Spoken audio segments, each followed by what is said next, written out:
Hey, good afternoon, kids. Welcome to Brews and Cruise with Andy. I'm that guy. Just got out of the shower. Kind of a new look. How's it look? The hair's still wet. It is. It's Saturday, which means it's shower day. Plus, we're going to see Fake Elton John tonight, so I need to make sure that I look pretty good. Today's sponsor is A1 Steak Sauce because you should put this on your hamburgers. Why? Because hamburgers is not chopped ham. It's chopped steak. A1 Steak Sauce, brought to you by the Heinz Company. Also, very secret, good ingredient in Bloody Mary mix, if you're into that kind of thing. Let's get to the news.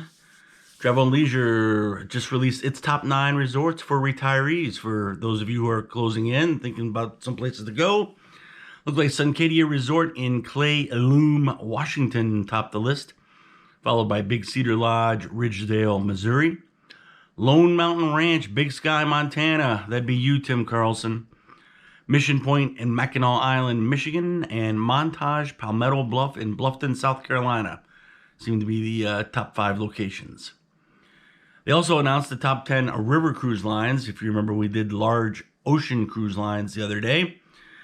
Uniworld topped the list, followed by Talk, and then third was Viking Cruises. Viking Cruises seem to be pretty solid, depending on whether you're going to go do river, ocean, any kind of cruise. It seems like they got their act pretty well together. President Biden has informed everyone who refused to wear masks while traveling on planes, trains, and other forms of transportation to be prepared to pay. With that, effective as of yesterday, September 10th, fines for first-time offenders will range from $500 to $1,000, up from the $250 fine. And second-time offenders will get drilled to the tune of anywhere between $1,000 and $3,000. The fines are in addition to any civil penalties the FAA may also apply for those unruly travelers. Listen, if you're so selfish that you need to cause a scene because you feel like your rights are being violated, drive a car. You don't think flight attendants have enough things to worry about other than your sorry ass? Kid show. Ass. Ass is okay. Ass is in the Bible. I can say ass.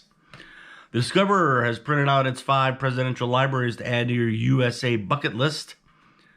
Unsurprisingly, John Fitzgerald Kennedy Presidential Library Museum in Boston, Massachusetts topped the list, followed by the FDR Presidential Library and Museum. Can we just all assume it ends in Presidential Library and Museum? In Hyde Park was second. Ronald Reagan's in Simi Valley, California, followed by George Bush, the first, College Station, Texas, and Richard Nixon in Yorba Linda, California. Just be sure not to try to steal anything from there.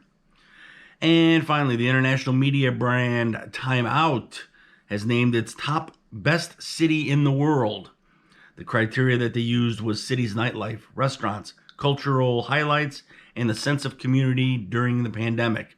And the number 1 ranked city in the world, according to Time Out, is San Francisco, followed by Amsterdam, Netherlands.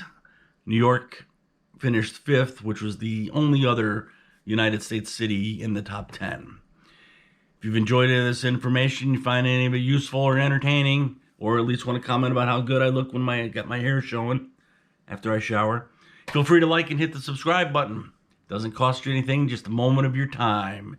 Until then, be sure to mask up, wash your hands, especially today. Please be kind to one another, and feel free to use the A1 steak sauce on all of your meat products. Till then, deuces.